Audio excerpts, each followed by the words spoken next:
हाँ भाई Nitish, how are you? So ultimately we are into splining, और तूने स्प्लाइनिंग का पहला अपनी तरफ से पूरा अटेम्प्ट करके जैसे समझाया था, जो लेक्चर्स में, जो नोट्स में मैंने दिया हुआ है, उस सबको समझते हुए तूने वो किया है। उसको मैंने देखा है, अभी उसके ऊपर बात करते हैं। उससे पहले एक नज़र मारते हैं जी हमारी ब्लॉकिंग प्लस स्टेज जो तूने पहले सबमिट की थी। ठीक है, यहाँ तक हम पहुँचे थे और फेयरली गुड था ये। पैर पे कांटा लगा, उसने छलांग लगाई और मुड़ा। ठीक है, अब जो स्प्लाइनिंग पहली बार हम स्टूडेंट्स करते हैं, जो इशू आता है, आज उसकी बात होने वाली है। ये देख लिया अभी। अब हम देखते हैं जो भैया आपने की है स्प्लाइनिंग।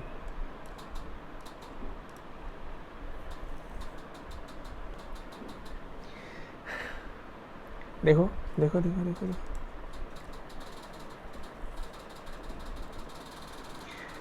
अच्छा, अब टेक्निकली स्पीकिंग स्टूडेंट को लगता है, तेरे को लग रहा होगा कि यार मैंने सब तो कर दिया है, सारे ग्राफ को क्लीन कर दिया जो हमारा पहला स्टेप होता है, जहाँ जहाँ ग्राफ को जितना अच्छा किया जा सकता है वो कर दिया है। लेकिन अगर मैं सीधी सी बात पूछूं कि भाई तू इसको प्ले कर और इसको प्ले कर, ये जो हमारा ब्लॉकिंग प्लस है, और खुद से पूछ के कौन सा अच्छा है, कौन सा सही लग रहा है। खुद से पूछ या किसी एक थर्ड पर्सन से पूछ के देख। हर एक बंदा बोलेगा कि यार ये ठीक है, ये ज़्यादा सही लगेगा, जबकि इसमें बहुत फ्रेम्स मिसिंग है। यहाँ पे कॉन्सेप्ट आता है जेस्चर ऑफ एनिमेशन। एक होता है ना जेस्चर, कि भैया इसका जेस्चर कैसा है, जो हम पूरी निकोलेट्स में स्टडी करते हैं जेस्चर्स की। यहाँ पे कॉन्सेप्ट आता है जेस्चर ऑफ मूवमेंट।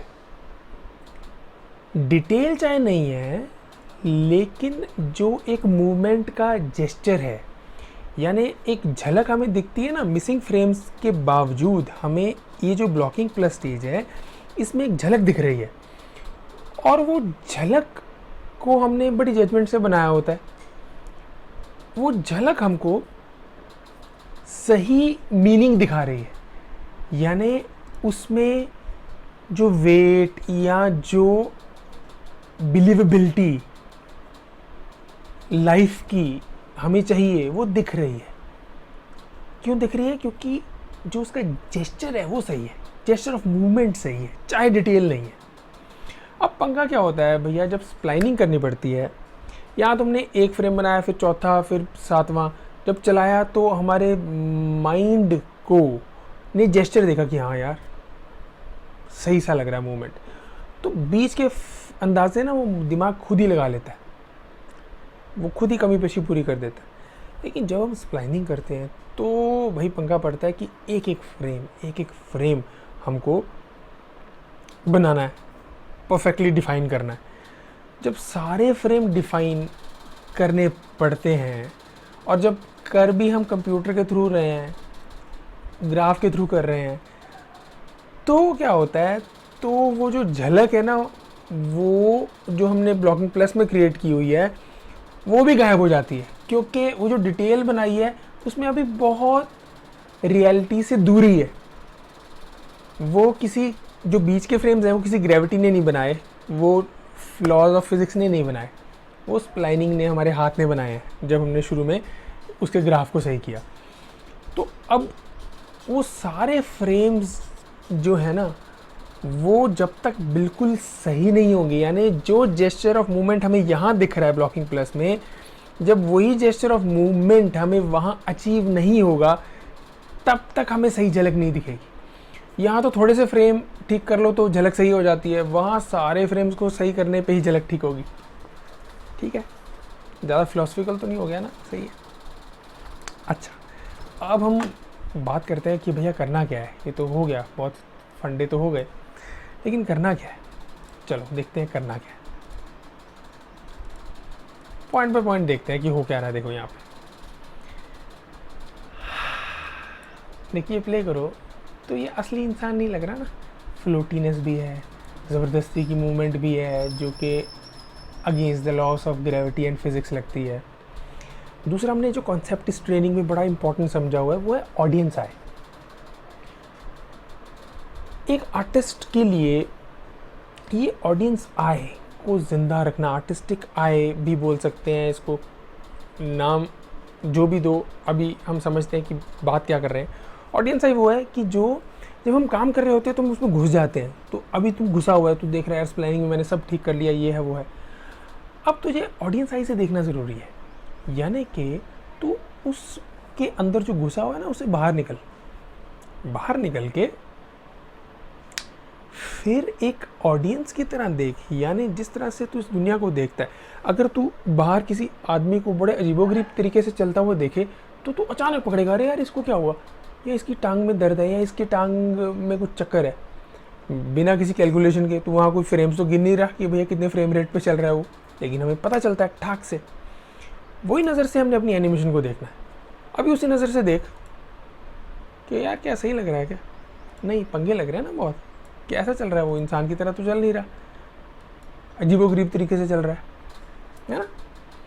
तो ऑडियंस आई को सेटिस्फाई करना है और पीस बाय पीस सेटिस्फाई करो, पूरे को डील मत करो। पहले ये इतने स्टेप ले लो, 30 फ्रेम्स ले सकते हो, या एक पीस जो समझ में आ रहा है कि अच्छा चलो यार ये वाली मूवमेंट ले लेते हैं, उतनी मूवमेंट को लेके पहले हमें जेस्चर ऑफ मूवमेंट, यानी जो ब्लॉकिंग प्लस में दिख रहा है, इसलिए एक रूल है कि ब्लॉकिंग प्लस वाली फाइल हमेशा तुम्हारे कंप्यूटर पे खुली रहनी चाहिए जब तुम प्लानिंग कर रहे हो। इसमें जो दिख रहा है हमें वो दिखना ज़रूरी है। इसमें जो बाउंसिंगनेस है, जो एक वो जो चीज़ दिख रही है ना, वो हमें इसमें दिखानी है। कहाँ गई तेरी फाइल, ये इस पे क्या दिख रहा है, इस पर पहले तो जेस्चर ऑफ मूवमेंट मैच करनी है, दूसरा एज एन ऑडियंस आई भी मैच करना है कि एज एन ऑडियंस आई हमें सही लगना है। हालांकि सिमिलर चीज़ें हैं, ऑडियंस आई भी जेस्चर ही देख रहा होता है कि इसका मीनिंगफुली किस तरह, वो डिटेल गिनती मिनती नहीं देख रहा होता, वो राइट ब्रेन से वो सिर्फ ये देख रहा होता है कि मीनिंगफुली सही लग रहा है। अंदाज़न जैसे हम किसी का चेहरा पहचानते हैं ना कि अरे यार वो है, हमको गिनते थोड़े हैं कि इसके क्या डायमेंशंस हैं, वैसे ही हम वॉक को पहचानते हैं या मूवमेंट को पहचानते हैं कि यार सही लग रहा है कि नहीं लग रहा। तो हमने उसके जेस्चर ऑफ मूवमेंट देखा, ऑडियंस आई से देखना है कि ये सही लग रहा है कि नहीं लग रहा, और ये नहीं लग रहा है। अब थोड़ा सा आगे जाते हैं समझने के लिए कि क्या कर सकता है। अदरवाइज़ हमें इतना मैच्योर होना है कि हम ऑडियंस आई से देखें और हमें लगे कि ये ठीक नहीं लग रहा, तो हम खुद उस पर वर्क करना स्टार्ट कर दें कि यार इसको और ट्विक करके देखें। टारगेट क्या है कि हमें हमारी ऑडियंस आई सेटिस्फाई होनी चाहिए, जेस्चर और मूवमेंट दोनों में सही मैच होना चाहिए, जैसे ब्लॉकिंग प्लस में दिख रहा है, राइट। अभी टीचिंग पर्पस के लिए मैं थोड़ा सा बता देता हूँ कि क्या गड़बड़ है और क्या किया जा सकता है। धीरे धीरे खुद करने की मैच्योरिटी आनी है। सिर्फ पहले वाली स्टेप देखें, देखो क्या हो रहा है। जिस तरह से उसने ऊपर फ्लोट किया है और नीचे जो पेस लिया है वो अननेचुरल है, या नेचुरल है। ऊपर का फ्लोटीनेस है, ज़्यादा धीरे है, नीचे ज़्यादा तेज़ है, अननेचुरली तेज़ है। और नीचे से जो उसने ऊपर धक्का मारा है, नीचे से ऊपर वेट शिफ्ट जो हुआ है डाउन पोज से ये जो वेट शिफ्ट हुआ है, ये जिस पेस पे हुआ है वो अननेचुरल है। तेरा ग्राफ क्लीन हो सकता है, डजंट मीन कि ये सही होगा। तो ग्राफ को क्लीन करते करते इतना दिमाग हमारा गुम हो जाता है कि हमें दिखना बंद हो जाता है। किसी और बंदे की ये फाइल दिखाओ ना तेरे को, तो तू एकदम से बोलेगा कि हाँ यार ये तो यहाँ बहुत गलत है, खुद ही बताएगा कि यहाँ ये गलत है। अब काम करते करते दिमाग काम नहीं करता, इसलिए ऑडियंस आई को यूज़ करना होता है। कई बार हम मिरर इमेज भी यूज़ करते हैं, शीशे में देखो उसको या उल्टा करके देखो, तो दिमाग स्विच करके सही देखना शुरू करता है। तो यहाँ पे ये दिख रहा है किस तरह से वो नीचे से ऊपर झटके से आया, फिर ऊपर ज़्यादा देर ब्रेक मारी अचानक उसने, हर जगह से ढूंढ ढूंढ, अननेचुरल, नीचे से ऊपर इतनी तेज़ जा रहा है जबकि अगेंस्ट ग्रेविटी उसने नीचे से ऊपर जाना है। तो तेरी ऑडियंस आई को खुद ही जज करना पड़ेगा, रूल्स रट के नहीं ये चीज़ आती, हमारी समझ से आती है, ये अंदाजे से काम होना चाहिए, हमारा अंदाज़ा काम करना चाहिए कि नहीं यार ये तो अच्छा नहीं लग रहा। देख ना कैसे झुक झुक नीचे से ऊपर जा रहा है वो, कंटिन्यूसली वो प्रॉब्लम आ रही है। बेल्विस सही होगा उसके बाद हम पैरों की डिटेल्स की बात कर सकते हैं। अभी पैर और टांगों की प्रॉब्लम तो है ही है, उसकी बात नहीं कर सकते जब तक हमारा वही मीनिंगफुली सही नहीं जा रहा मेन बॉडी मास। कुछ हद तक तेरा पैर भी हेल्प कर सकता है जज करने के लिए, क्योंकि देख ना ये जो डाउन पोज है, इस पोज से अभी वेट यहाँ है, यहाँ पे वेट, यहाँ से वो ऊपर बिना पिछले पाँव की हेल्प के कैसे जा रहा है वो। ब्लॉकिंग में तुझे हेल्प नहीं मिल रही है क्योंकि ब्लॉकिंग में बीच के फ्रेम्स में तुझे पता नहीं है कि पैर कहाँ रहेगा। अभी पैर को यहाँ के बाद उसकी टांग को धक्का देना चाहिए था, पिछली टांग को, तो पिछली टांग को खुलना चाहिए था। वो पिछली टांग खुलेगी, धक्का देगी, तभी ये मांस आगे जाएगा ना। अभी ये देख जादू की शक्ति से आगे जा रहा है, पिछला टांग छूट चुकी है, वेट इसका पीछे है, फिर भी आगे जा रहा है, इसका मतलब ये जादू हो रहा है, अननेचुरल।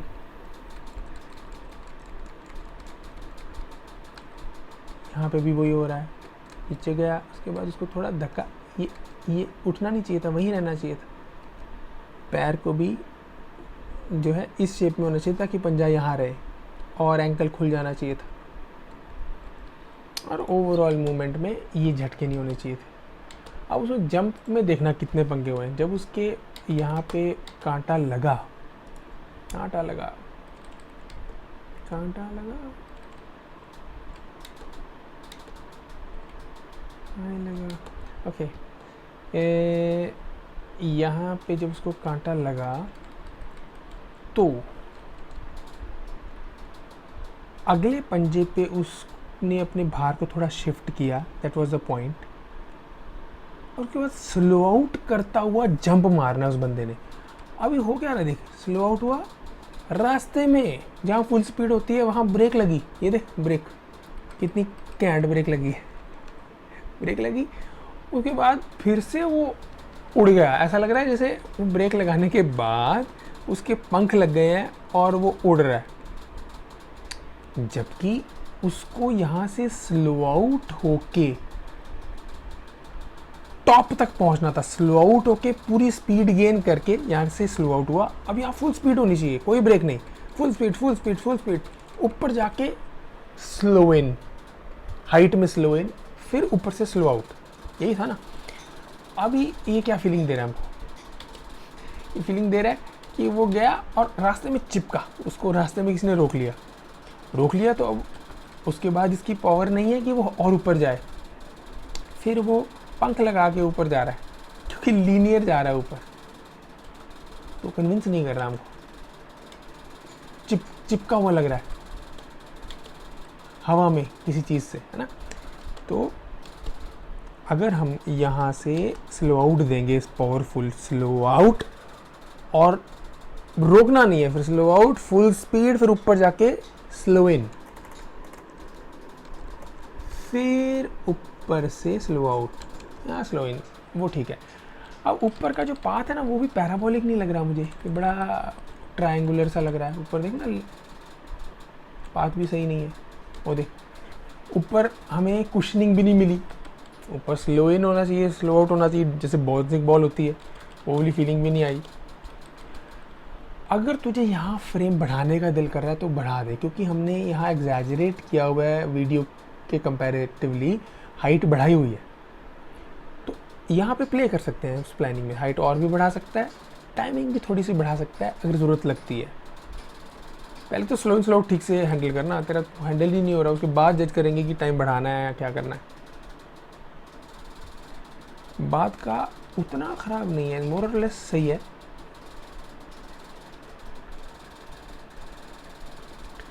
पर फिर भी एक वो जो फ्लूइड मूवमेंट है वो मिसिंग लग रही है छोटे जंप्स में। स्लो या तो टॉप में स्लो इन,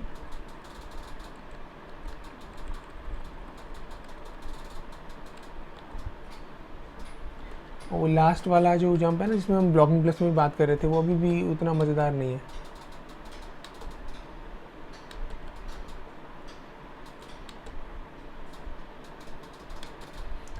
मज़ेदार नहीं आ रहा यार। अब मेरे बताए बिना क्या तू अपनी ऑडियंस आई से जज करके उसको ठीक कर सकता है? देखो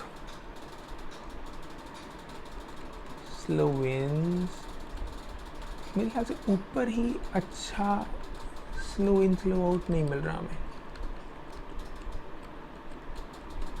झटके वाली फीलिंग नहीं आनी चाहिए, या नीचे से ऊपर ये देखना उतना मज़ेदार नहीं है। ट्रैकिंग वगैरह भी कर ले यार, होपफुली तूने की होनी चाहिए ट्रैक। ये मुझे छत पे उसकी टक्कर लगी हुई लग रही है। ये जैसे जा रहा है अचानक से नीचे आया, ऊपर स्लो इन चाहिए हमें।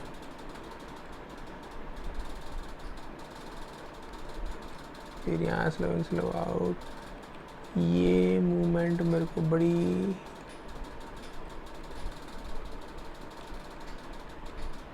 वो लगी जिसमें वो लेफ़्ट टू राइट बिना बात के मूव कर रहा है बहुत। हमने क्या जज किया था ब्लॉकिंग प्लस में कि जब ये जंप लेता है तो इसका पेल्विस, ये वाला जो बॉडी है, ये लैंड करते हुए इतनी राइट को नहीं होनी चाहिए, थोड़ी लेफ़्ट को होनी चाहिए। जब लैंड किया उसके बाद वो इस पोजीशन में आनी चाहिए।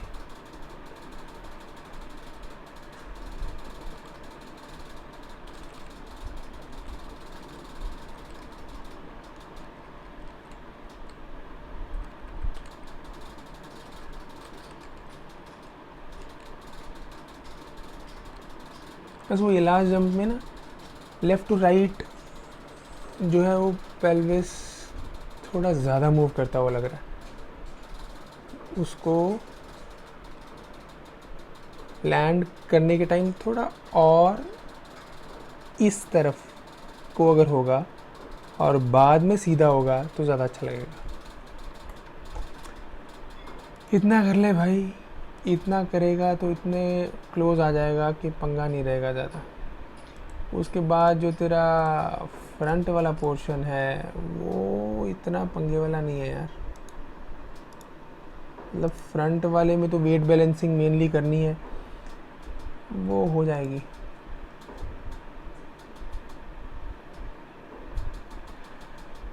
इसको डील कर लेंगे, इतना पंगा नहीं है।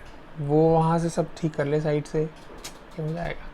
ऑलराइट, इन रिव्यूज़ के बाद हमारी प्लानिंग ऑलमोस्ट फिनिश के पास होनी चाहिए अगर ठीक ढंग से अप्रोच करेगा। ठीक है जी, alright, see you, take care.